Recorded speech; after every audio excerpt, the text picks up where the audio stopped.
ассалому алайкум бинандагони гиромӣ. нашри муфассали барнома ахборо бо тозатарин хабарҳо манзури шумо мегардонем.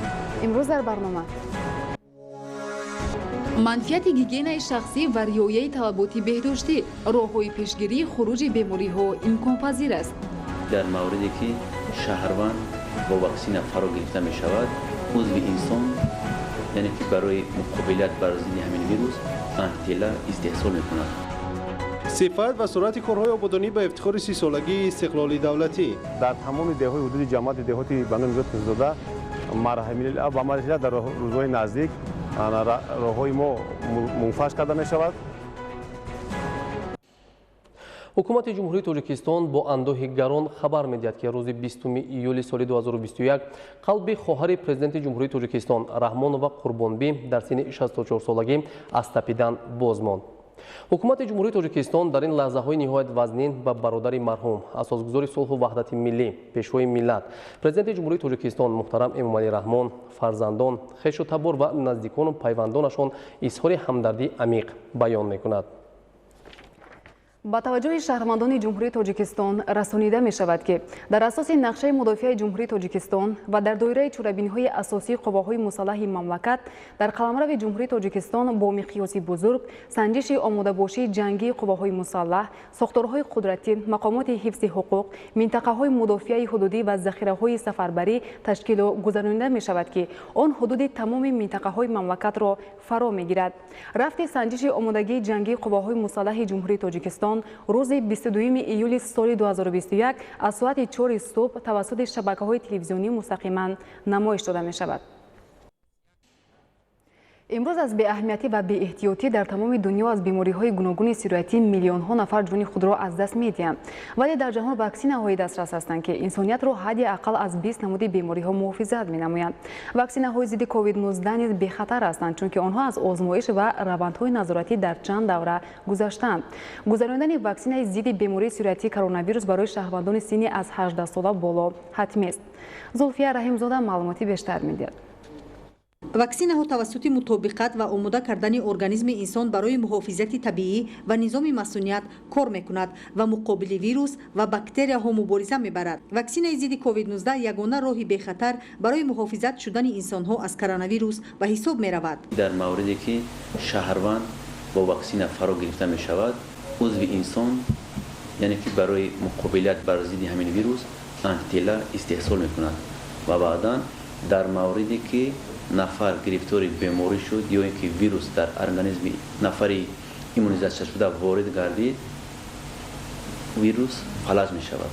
яъне ки тавоноӣ пурра надорад ки шаҳрвандро ё беморро пурра таъсири манфӣ расонад. имшабу рӯзҳо гузарондани ваксина бар зидди бемории COVID-19 дар муассисаҳои кӯмаки аввалияи тиббӣ ва марказҳои саломатии шаҳру ноҳияҳо дар сатҳи баланди ташкилӣ ба роҳ монда шудааст. нисбат ба рӯзҳои аввале ки мо иммунизатсияро дар байни аҳолӣ оғоз кардем, имрӯз дар байни аҳолӣ аллакай барои эмкунӣ яъне ки худ аҳолӣ муроҷиат менамоянд. дар навбати худ мо дар муассисое ки дар миқёси муаркази мо ҷойгир ҳастанд, боғча аст, муассисаи таълимӣ аст, корхонаи тиббии хусусӣ аст ва дигар корхонаҳое ки дар миқёси муассисаи мо ҷойгир ҳастанд, мо дар он муассисаҳо яъне ки нуқтаи тиббӣ ташкил менамоем ва кормандони муассисаро низ ба имрӯзавонӣ фаро гирифта истодем. ҳамаи шаҳрвандонро зарур ва муҳим аст ки барои гузаштан аз ваксинаи зидди COVID-19 назари ҷиддӣ дошта бошанд, зеро паҳншавӣ ва роҳҳои гузариши сирояти COVID-19 қатрагӣ буда хавфнок барои ҳаёти инсон аст. нафароне ки ваксинаи зидди бемории сироятии коронавирус нагирифтаанд, ҳатман ба табибони оилавӣ ва ё ба муассисаҳои тандурустии маҳалли зисташон бояд муроҷиат намоянд. ваксина ба шаҳрвандони мамлакат тариқи ройгон гузаронда мешавад. дар баробари ваксина гирифтан риояи қатъии қоидаҳои беҳдоштӣ тадбири ҳатмӣ ва аввалин дараҷа ба ҳисоб меравад. барои пешгирии беморӣ ин як аз соҳаи тандурустӣ вобастагӣ надорад.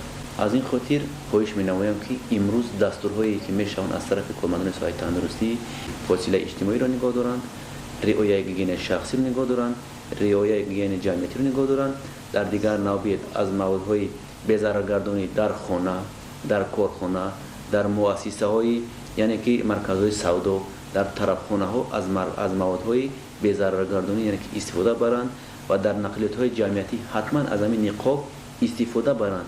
خیلی که امروز ما اثبات داریم نفرانی که از این نقاب دائمی استفاده می‌برند 70% یعنی که از گرفتار شدن به همین بیماری امین است. امروز که وضع اپیدمیولوژی جهان نامعتدل و نگران کننده می باشد، انسان ها باید معنی مسئله احتیاط نیمه حیات را درک نمایند و توصیه های پیشنهاد نموده تشکیلات عمومی جهانی تندرستی و متخصصان ساحه تندرستی را هم در مورد حتمی گرفتن واکسن و هم در مورد قاعده های بهداشتی رعایت نمایند. زلفیه رحیمزاده، بهادری قربان، بهادری حسنزاد، اخبار.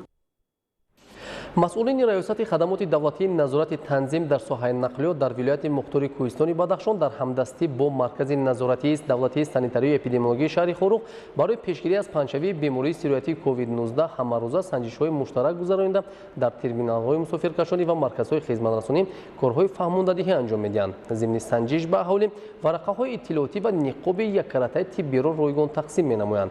جزئیات بیشتری موضوع در گزارش همکارانمون.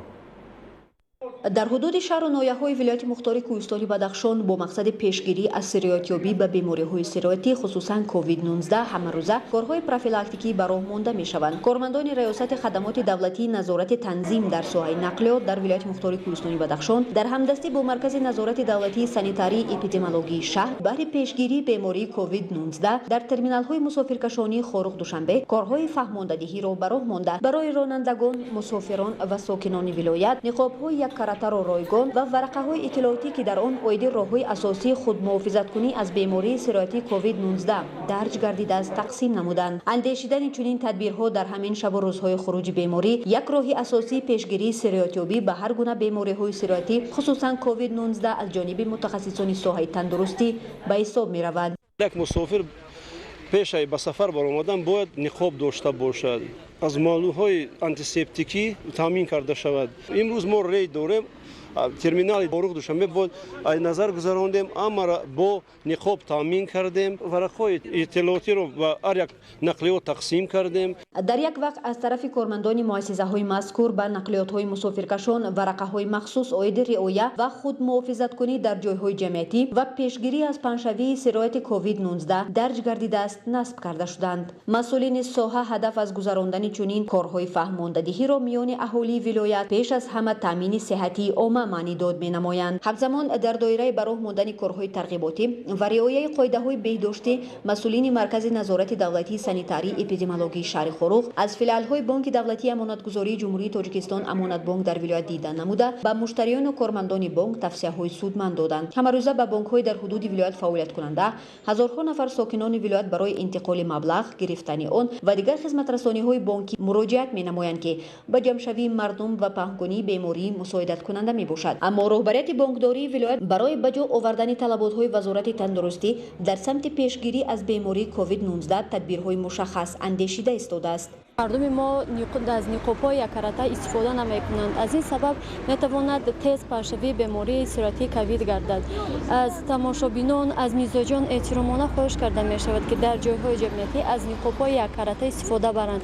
این چنین دیگر در مرکزهای خدمت رسانی در آنجایی که مردم بسیار جمع می‌شود از نقاب‌ها از آنتیسپتیک و فاصله را رعایت کنند. چنین کارهای فهماندهی و سنجش‌های مشترک برای پیشگیری مبتلا شوی به بیماری کووید 19 در شهر و ناحیه‌های ولایت مختار کوهستانی بدخشان همه روزه به راه مانده خواهد شد. تاجین سای فیض‌الله بیگ، مبارک شای رستم برای برنامه اخبار از شهر خروق. موضوع دیگر در دوره تدبیرهای آبادانی و بنیادکاری به استقبال جشن 30 سالگی استقلال دولتی جمهوری تاجیکستان در شهر حصار با جلب صاحبکاران راههای محلی تعمیر و منفرش کرده می شود.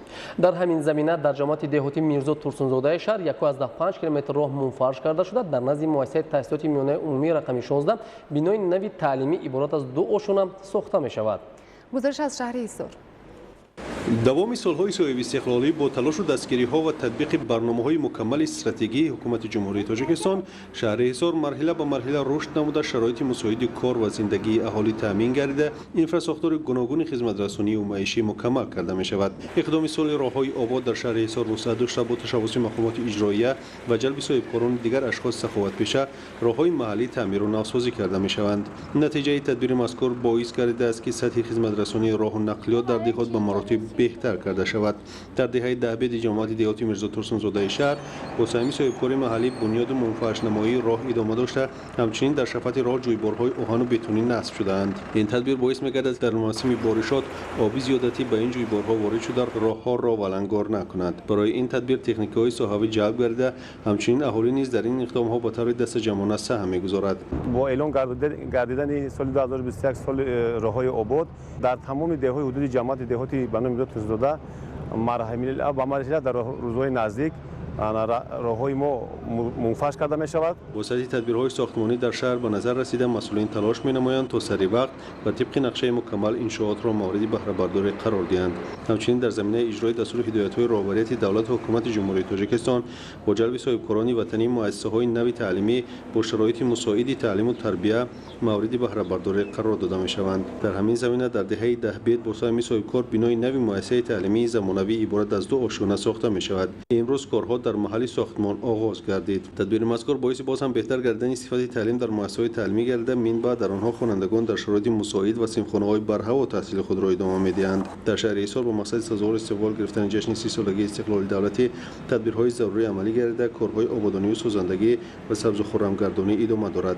امروزها کارهای ساختمانی در انشاءات جشنی ادامه داشته، طبق نقشه باید تا جشن 30 سالگی همه آن پرره مورد بهره برداری قرار داده شوند. این روند دوام سال‌های من بعد نیز ادامه یافته. طبق نقشه انفراستراکچور شهر تکمیل داده شده. در محله‌های علاهیده شماره زیاد انشاءات تعیناتی اقتصادی و اجتماعی و خدمت رسانی و فرهنگی انشین ورزشی و سالمگردانی نیز در نظر داشته شده است. همچنین جهت تأمین اهالی با آب تازه آشامیدنی در نزد مؤسسه تعلیمی چاه‌های عمودی بنیاد شده‌اند که این تدبیر نیز در زمینه سالهای رشد دهات، سیاحی و هنرهای مردمی عملی کرده شده است. در ناحیه سنگوار به استقبال جشن 30 سالگی استقلال دولتی جمهوری تاجیکستان بنیاد و نوسازی انشاءات تعیناتی گوناگون ادامه دارد. از جمله در مرکز ناحیه ساختمان بینای 3 آشانه شعبه معارف آغاز گردید. گزارش ایدیگل محمود در این خصوص آماده شده است. بینای شعبه معارف ناحیه سنگوار در روند کارهای آبادانی به استقبال جشن 30 سالگی استقلال دولتی جمهوری تاجیکستان از حساب مبلغ‌های وزارت معارف و علم جمهوری بنیاد شده ایستاده است. از روی لایحه ساختمانی بنا از تخانه و 3 آشانه کشاد و برهوا و دیگر زیربناهای علاوگی عبارت می باشد تا در آینده برای فعالیت با نظام کارمندان ساحه معارف تمام شرایط‌های ضروری مهیا کرده شود، زیرا سالها باز معارفچیان ناحیه سنگوار به چنین بینای زمانوی احتیاج داشتند. امروز با دستگیری حکومت جمهوری تاجیکستان و وزارت معارف و علم جمهوری تاجیکستان بینای شعبه معارف ساختمانش ادامه دارد که از تکخانه و 3 آشانه عبارت می باشد. در برابر این در نزد 5 مؤسسه تعلیمی ناحیه 10 صنفخانه علاوگی بخشیده به 30 سالگی استقلال دولتی جمهوری تاجیکستان ساختمان آنها ادامه دارد. سالهای آخر با زیاد شدن شماره خوانندگان مؤسسه‌های تعلیمی ناحیه سنگوار در یک قطار دهات دوردست ضرورت بنیاد صنفخانه‌های علاوگی پیش آمد. این است که با مقصد رفع مشکلات موجوده در نزد 18 مؤسسه تعلیمی صنفخانه‌های علاوگی ساخته به استفاده داده شد تا شرایط تحصیل خوانندگان باز هم بهتر و خوبتر شود. از جمله سالها باز در نزد مکتب اینترنت جمهوری برای کودکان یتیم و بی‌پرستار میدانچه ورزشی موجود نبود تا خوانندگان مشغولیت‌های ورزشی و دیگر چاره‌بینی‌ها را گذرانند. اینک در روند کارهای آبادانی بیناکاران در نزد بینای تعلیمی و خوابگاه مؤسسه در مدت کوتاه میدانچه ورزشی را بنیاد کردند تا من بعد خوانندگان چاره‌بینی‌های ورزشی گذرانند. در مکتب اینترنت کودکان یتیم ناحیه جمهوری کودکان یتیم ناحیه سنگوار 111 نفر تربیت گیرندگان به تحصیل فرا گرفته شده هستند و از ساختمان میدانچه ورزشی بسیار یکی از تدبیرهای سری وقتی است که در عرفه جشن 30 سالگی استقلال دولتی جمهوری عزیزمان به استفاده داده می شود که با دستگیری مقامات اجرایی حکومت دولتی ناحیه با دستگیری دیگر شخصان سخاوتمند ناحیه ساخته به استفاده داده شده است. با استقبال جشن 30 سالگی استقلال دولتی جمهوری تاجیکستان در مرکز ماموری ناحیه سنگوار صاحبکار محلی مهمانخانه 4 آشانه بنیاد نموده ایستاده است то ҳамин давраи соли ҷорӣ корҳои сохтмонӣ пурра анҷом ёфта коргарон ба рангуборкунии дохил ва беруни бино инчунин корҳои ободонии гирду атрофи меҳмонхона машғул мебошанд то иншооти ҳаётан муҳим дар арафаи ҷашни муборак ба истифода дода шавад. ҳамин тариқ то ҷашни истиқлоли давлатӣ дар қаламрави ҷамъиятҳои деҳоти ноҳияи Сангвор бо анҷоми корҳои сохтмонӣ даҳо иншооти таъиноти гуногуни хоҷагии халқ ба истифода дода мешаванд ки ҳамаи ин бунёдкориҳо барои таъмини шоистаи зиндагии мардуми дурдасти кӯҳистони азизамон пешбинӣ шудааст. Идигули Маҳмуд, Додарҷони Мирзозода барои барномаи ахбор аз ноҳияи Сангвор. дар ноҳияи спитамини виёти суғд мунфашнамоӣ ва ободии роҳҳои байни деҳот аз ҷумла дохили маҳаллаҳо вусъат дошта 3 километр роҳ мунфарши асосӣ карда мешавад. ҳамзамон дар ноҳия корҳои ободонию бунёдкорӣ вусъат дошта бинои ҷамоати деҳоти куруш таъмири асосӣ мегардад. гузориши ҳамкоронамон Маҳмуд Аҳмадзода ва Илёс Бобуҷон. авҷи корҳои созандагии бунёдкории ободонӣ дар ҳамин 6 ҷамоати деҳот ва шаҳраки навкати ноҳияи спитамин баҳри фароҳам овардани зиндагии шоиста ба аҳолӣ, беҳтар кардани сатҳи хизматрасониҳо, ҳалли масъалаҳои иҷтимоии аҳолӣ ва истиқболи сазовор аз ҷашни 30-солагии истиқлолияти давлатии Ҷумҳурии Тоҷикистон ба роҳ монда шуда, аз 410 иншооти ба нақша гирифта шуда беш аз 90% корҳо иҷро гардиданд ва ҳоло нақшаҳои иловагӣ дар самти ободии роҳҳо, таъмири асосӣ боз як қатор иншооти зарурӣ идома дорад. дар ҷамоати шаҳраки навкат дар кӯчаи ба номи Саидов мунфарши роҳи дохили маҳалла оғоз гардид ки роҳ масофаи 500 метрро дар бар гирифта паҳноии он 10 метрро ташкил медиҳад. дар ин кӯча як қатор иншооти зебои лоиҳавӣ бунёд гардиданд ва дар ин баробар баҳри ободии пурраи роҳи мазкур тадбирҳои зарурӣ андешида шуд.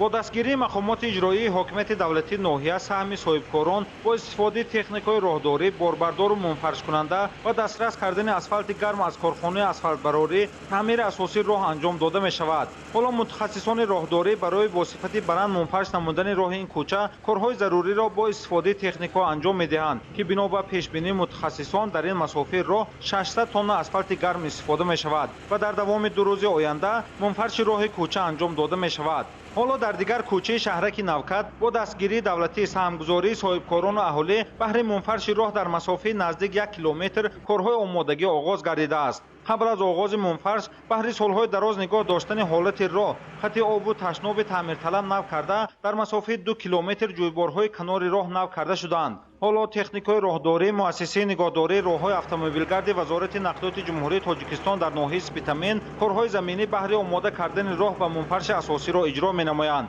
ва то охири ҳафта корҳои мунфарши роҳ анҷом дода мешавад. барои сазовор пешвоз гирифтани 30-солагии истиқлолияти давлатии Ҷумҳурии Тоҷикистон ҷамоати шаҳраки навкат 106 адад иншоотҳои ҷашниро ба нақша гирифта то ҳол 97% иншоотҳои ҷашнӣ сохта ба истифода дода шуд. аз он ҷумла мунфаршкунии роҳҳои марказӣ ва байни маҳаллаҳо мебошад ки имрӯз мо гувоҳи он ҳастем ки маҳаллаи ба номи Саидов ва ба номи Бобур мунфаршкунии роҳҳо имрӯз идома дорад. дар ноҳияи спитамин баробари ободии роҳҳои дохили маҳаллаҳои маркази ноҳия дар самти ба меъёрҳо мутобиқ намудани роҳҳои байни ҷамоати деҳот таваҷҷӯҳ равона гардида дар ҷамоати деҳоти куруш бо саҳмгузории соҳибкорони маҳаллӣ, дастгирии мақомоти ноҳия ва аҳолӣ 112 километр роҳи байни деҳот мунфарши асосӣ карда шуд ки ин дар ободии деҳот, рафтуомади воситаҳои нақлиёт, интиқоли молу маҳсулоти хоҷагии деҳот мусоидати калон менамояд.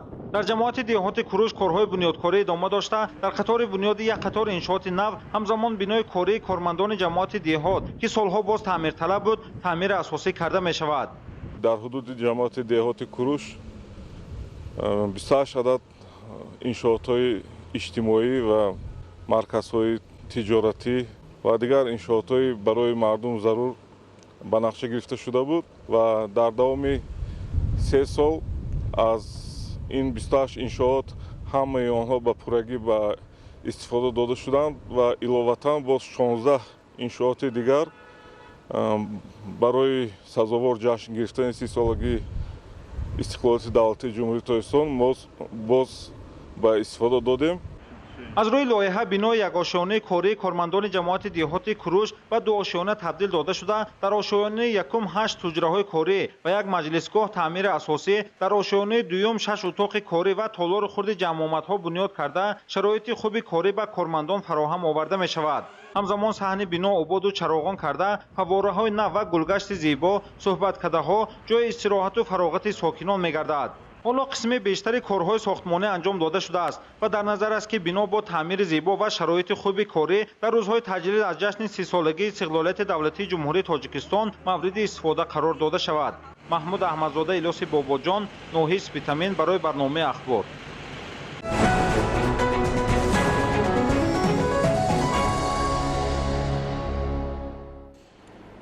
токпарварӣ яке аз соҳаҳои асосии комплекси агросаноатии ҷумҳурии Тоҷикистон ба ҳисоб меравад. ҳоло дар боғҳои шаҳру ноҳияҳои мамлакат бештар аз 190 навъу намуди гуногуни ангури маҳаллӣ ва зиёда аз 30 навъи воридотӣ парвариш мешаванд. деҳқонони ноҳияи қубодиёни вилояти хатлон низ бо истифода аз таҷрибаи бисёрсола ва пешқадами ангурпарварони шаҳри турсунзода ба натиҷаҳои хуби истеҳсолӣ ноил гардида сол то сол ангурбоғҳоро васеъ намуда истоданд. ҳамкорони мо худойдоди раҷаб ва искандари саид аз ноҳияи қубодиён хоҷагии деҳқонии муҳаммад содиқ яке аз калонтарин хоҷагиҳои ангурпарварии ноҳияи қубодиён ба шумор рафта, кормандони он таҷрибаи бои нигоҳубини ток ва парвариши ангурро соҳибанд. хоҷагии мазкур дорои 85 гектар замини корами обӣ буда, аз он 5 гектарашро майдони токзор ташкил медиҳад. дар хоҷагии мазкур навъҳои гуногуни ангури хушсифати ватанӣ аз ҷумла ҳусайнӣ, сиёҳу сафед, ғалаба, шоҳона, пешпазак, дили кабутар, чиликӣ ва ғайра парвариш карда мешавад ки тибқи нишондодҳо имсол нисбат ба солҳои қаблӣ ҳосили бештар доранд. имрӯзҳо хоҷагидорон маҳсулоти пухтарасидаро ҷамъоварӣ намуда, ҳамин тавр дар таъмини бозори дохилии мамлакат бо ангури хушсифат ва баланд бардоштани иқтидори содиротии кишвар саҳм мегузоранд. ин ангурро ҳамашда харидор ҳаст, бе чӣ ангур нест, ҳамаш ангури нағз. вилоят сух меояд, харидорӣ мекуна, душанбе содирот мекунем. ин дурнуша майдаша ҳамин қайчиҳо қатъи мегирем якта. мобойниша нагирем, ин майда шуда мемона. дурнушта майдаш бисёр меша, вида чӣ мекуна? вайрон мекунад. боғу токпарварӣ яке аз соҳаҳои асосии агросаноатии ҷумҳурии Тоҷикистон ба ҳисоб рафта, ҷиҳати таъмини аҳолӣ бо озоқаворӣ, ғанӣ гардонидани сабати истеъмолӣ, таъмини корхонаҳои коркард бо ашёи хом, афзун гардонидани имкониятҳои содиротии мамлакат ва бо кори доимӣ таъмин намудани аҳолӣ мавқеи муайянро ишғол менамояд. иқлими мусоиди ноҳияи қубодиён имкон медиҳад ки майдони боғу токзорҳо аз ҳисоби ниҳолҳои серҳосил ҳамасола зиёд гардида ҳосили дилхоҳ ба даст ояд. бо қонеъ гардидани талаботи аҳолӣ ва корхонаҳои истеҳсолӣ бо ангур, қисми зиёди он ба минтақаҳои гуногуни ҷумҳурӣ ва хориҷи кишвар содирот карда мешавад. минтақаи мо ҷануби ҷумҳурида ҷойгир буда, меваҳои ангур нисбат ба дигар шаҳру ноҳияҳои ҷумҳурӣ 10-15 рӯз пештар пухта мерасад. дар хоҷагии деҳқони муҳаммад содиқ боғ ангури замонавӣ бунёд карда шудааст. ташкил намудани чунин боғҳо ин аз аввал ғани гардондани бюҷети хоҷагӣ, ба кор таъмин намудани сокинони деҳа ва дастрас шудани нархҳои маҳсулоти тару тоза мегардад. дар хоҷагии деҳқонии муҳаммад содиқ барои нигоҳубини ниҳолҳои ангур ба таври доимӣ 20 нафар ва дар мавсими ҳосилғундорӣ то 30 нафар сокинони маҳаллӣ ба кор ҷалб карда мешаванд. аз ҳосили фаровони имсола аҳли заҳмати хоҷагӣ қаноатманд буда ба бандубаст ва фурӯши маҳсулот омодагӣ мегиранд. мо шаҳри турсунзода рафтем, амин ангури нав овардааст, якта кӯчатша сатилда кордагӣ будааст, амина овардем, аку коридем. вай дурнушта тухмиш нест, калон меша, видиш зебо оли дараҷада. зери таваҷҷӯҳи ҳукумати ҷумҳурии Тоҷикистон қарор гирифтани соҳаи боғу токпарварӣ дар ноҳияи қубодиён ба пешравии соҳа мусоидат намуда майдони боғу тогзорҳои нав васеъ гашта истодааст. ҳарчанд дар қисмате аз тогзор ниҳолони нав шинонида шудаанд, аммо аллакай ҳосил баста ба гуфтаи боғдорон соли оянда ба бор меоянд. воқеан ҳам рушди соҳаи боғу тогпарварӣ бо истифодаи самараноки заминҳои талу тепа ва бекорхобида, афзоиши содироти мева ба хориҷи мамлакат, гирифтани даромади хуби иқтисодӣ, рушди деҳот, бунёди иншооти таъиноти гуногун ва таъсиси ҷойҳои нави корӣ мусоидат мекунад. худойдоди раҷаб, искандари саид, ноҳияи қубодиён, барои барномаи ахбор. дар хоҷагиҳои кишоварзии шаҳри Истаравшан саҳмдорони хоҷагиҳои деҳқонӣ ва коргарони кооперативҳои истеҳсолии кишоварзӣ ба парвариши картошка, нигоҳубини боғу тогзор, ҷамъоварии ҳосил ва кишти такрорӣ машғуланд. ҳадафи кишоварзон истифодаи мақсадноки замин ва гирифтани ҳосили дилхоҳ мебошад. гузориши Мазбут Бовозода аз шаҳри Истаравшан. коргарони иҷоракорони кооперативҳои истеҳсолии тиҷоратӣ ва саҳмдорони хоҷагиҳои деҳқонии инфиродии оилавии 10 ҷамоати деҳот با استفاده از روزهای پربرکتی فصل تابستان دریغ غله‌دانگی‌ها را به اتمام رسانیده به کشت تکراری شغل می‌ورزند. از 2274 گکتار دورنمای کشت تکراری به همه شکل‌های خواجگیداری شهر استراوشان داخل داشته 1190 گکتارش به خواجگی‌های کشاورزی متعلق بوده. تا این مدت جهت افزونسازی بازده مزرعه‌های آبیاری شونده پرثمر استفاده بردن هر وجه زمین و از یک میدان به دست آوردن دوسه حاصل دهقانان در 600 گکتار کشت پربرکتی تکراری گذرانده‌اند. در مزرعه‌های از غله‌دانگی‌ها و دیگر زراعت‌های کشاورزی خالی شده بازگران کشت کارتوشکا، لوبیا و نخود، خربوزه و تربوز را به راه مانده نیت گرفتن حاصل فراوان و باز هم بهتر گرداندن سطح زندگی و فراغت را دارند. در جماعت دهات چهارباغ 3501 گکتار میدان کشاونده موجود بوده. از آن 1993 گکتارش را مزرعه‌های آبیاری شونده تشکیل می‌دهد. سال روان کارتوشکا پروانان این موضع در میدان 740 گکتار شناندن تخم‌های خوش‌صفت و سیرحاصل کارتوشکا را دورنما انتخاب کرده بودند. طفل دستگیری‌های پیوسته مسئولین و متخصصان حکومت جمهوری تاجیکستان، سرایوسته کشاورزی ولایت سوق و مقامات اجرایی شهر استراوشان، زراعتکاران 601 عدد خواجگی‌های دهقانی انفرادی اویلوی جماعت دهات میدان کشت کارتوشکا را از حساب کشت اساسی و تکراری به زیاده از 1000 گکتار رسانیده امروزها با آذوقه‌دهی آبیاری و کارکرد میدان‌ها مشغول هستند.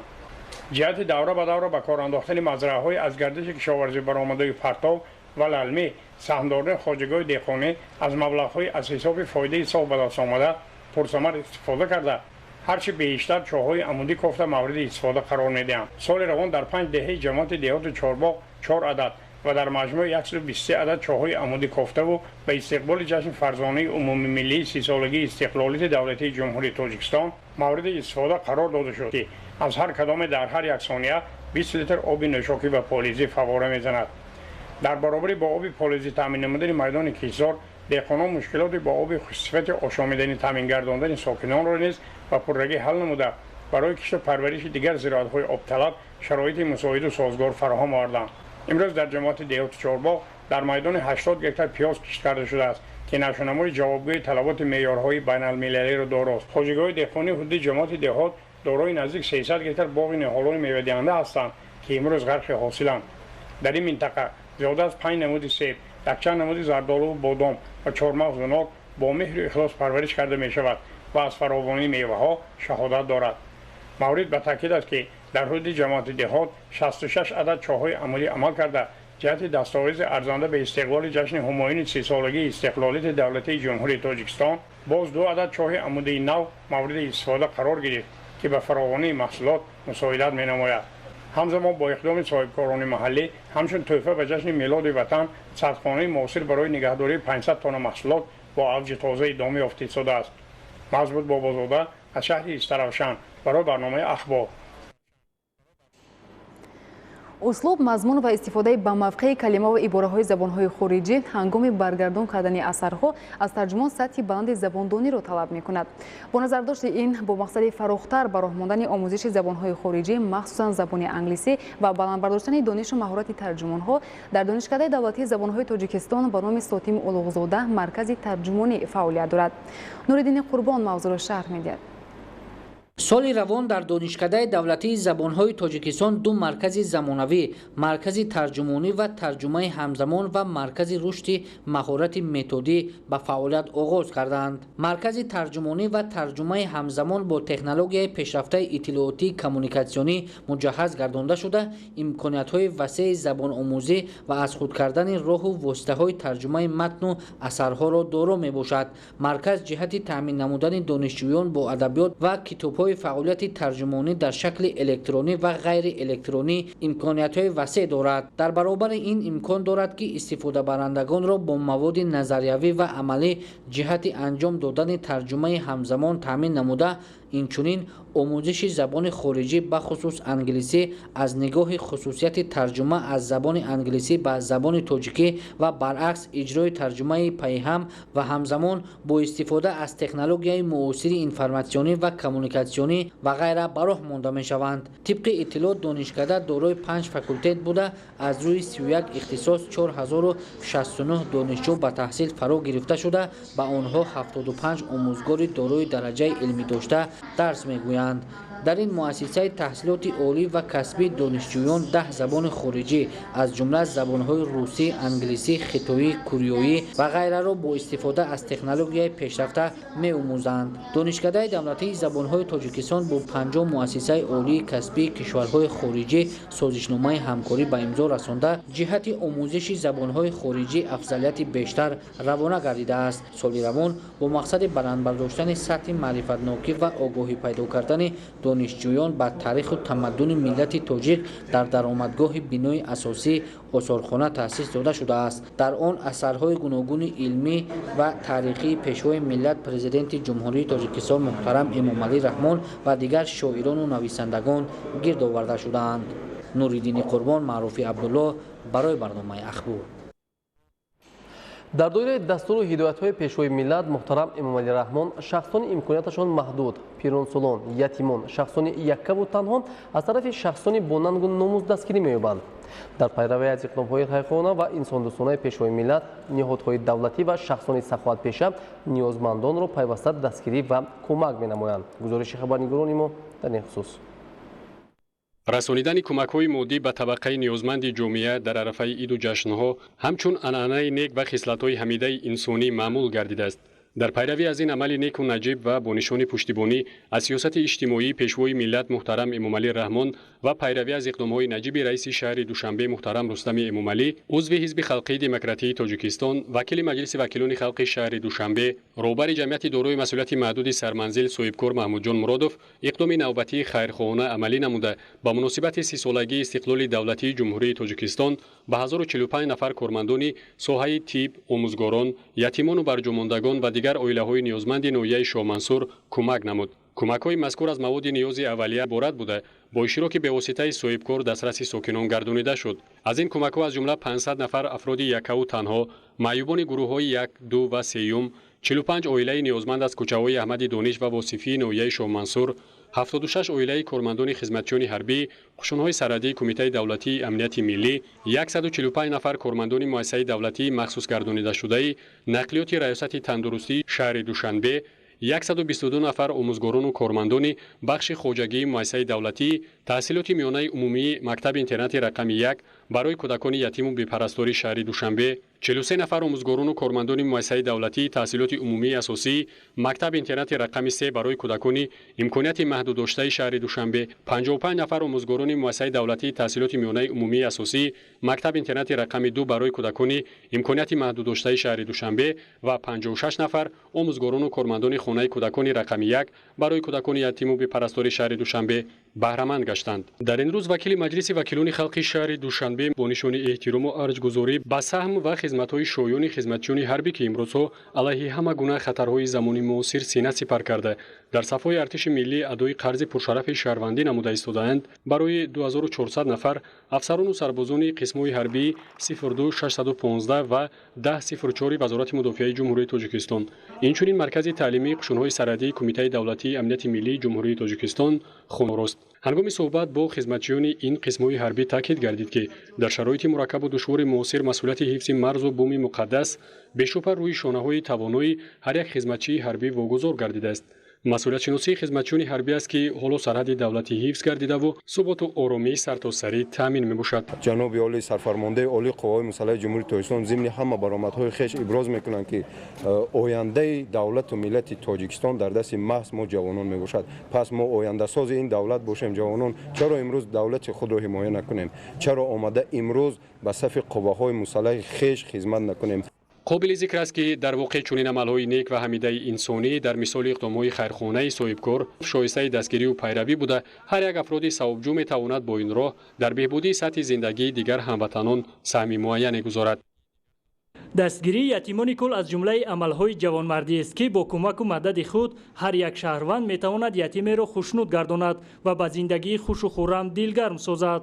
дар пайравӣ аз иқдомҳои хайрхоҳонаи пешвои миллат, президенти ҷумҳурии Тоҷикистон муҳтарам Эмомалӣ Раҳмон дар самти дастгирии ятимони кул, фарзандон ва оилаҳои ниёзманд, кӯдакони маъюб, кормандони корхонаи воҳиди давлатии ҷумҳуриявии Тоҷик Агролизинг иқдом гирифт ки ба кӯдакони ятими кули муассисаи давлатии хонаи кӯдакони ятими шаҳри Душанбе маводи ғизоӣ ва дигар анвои шириниҳо дастрас кунад. мусаллам аст ки ҳанӯз аз рӯзҳои аввали истиқлоли давлатӣ роҳбарияти олии кишвар ҳифзи иҷтимоии шахсони ниёзмандро ҳамчун самти асосии сиёсати худ қарор дода ва фароҳам овардани шароити зарурии таҳсил ва кору фаъолиятро барои онҳо ҳадафи муҳимтарини худ қарор додаанд. дар муассисаи давлатии хонаи кӯдакони ятими шаҳри Душанбе шароити зарурӣ барои истироҳату бозии кӯдакон фароҳам оварда шуда, беҳтарин мураббияҳо, равоншиносон ва пизишкони соҳаи гуногун кӯдакони ятими кули ин боргоҳро парасторӣ менамоянд ва чун фарзандони худ дӯст медоранду навозиш мекунанд.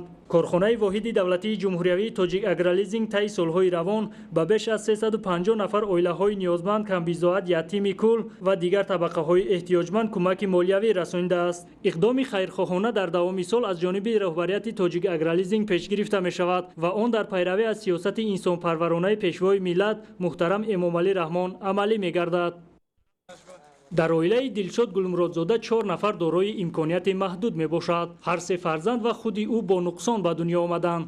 Дилшод ва фарзандонаш ҳарчанд маъюб бошанд ҳам, аммо ҳаргиз ноумед нестанд, зеро онҳо дар ҳама иду ҷашнҳо аз дастгириҳои пайвастаи ҳукумати мамлакат ва шахсони саховатпеша бархурдор буда, ҷисман ва рӯҳан худро хуб эҳсос менамоянд. бо пуштибонӣ аз сиёсати муваффақонаи иҷтимоии асосгузори сулҳу ваҳдати миллӣ пешвои миллат, президенти ҷумҳурии Тоҷикистон муҳтарам Эмомалӣ Раҳмон расондани кӯмакҳои моддӣ ба табақаҳои ниёзманд солҳои охир миёни вазорату идораҳо ва ташкилоту муассисаҳо анъана гардидааст. кумитаи давлатии идораи замин ва геодезии ҷумҳурии Тоҷикистон ба 50 нафар оилаи камбизоат ва шахсони имконияташон маҳдуд ба 10 нафар аробачаи маъюбӣ кӯмак намуда ба боқимонда маҳсулоти ниёзи аввал аз қабили орд, равған, шакар, макарон дастрас намуданд. кӯмаки мазкур бо иқдоми роҳбарияти кумитаи давлатии идораи замин ва геодезии ҷумҳурии Тоҷикистон хона ба хона тақсим гардида, дар ин баробар аз аҳволи онҳо бохабар гардиданд. масъулини кумитаи давлатии идораи замин ва геодезии ҷумҳурии Тоҷикистон зимни вохӯрӣ бо ниёзмандон аз дастгириҳои пайвастаи давлату ҳукумат ва роҳбарияти олии кишвар дар самти дастгирии ятимону бепарасторон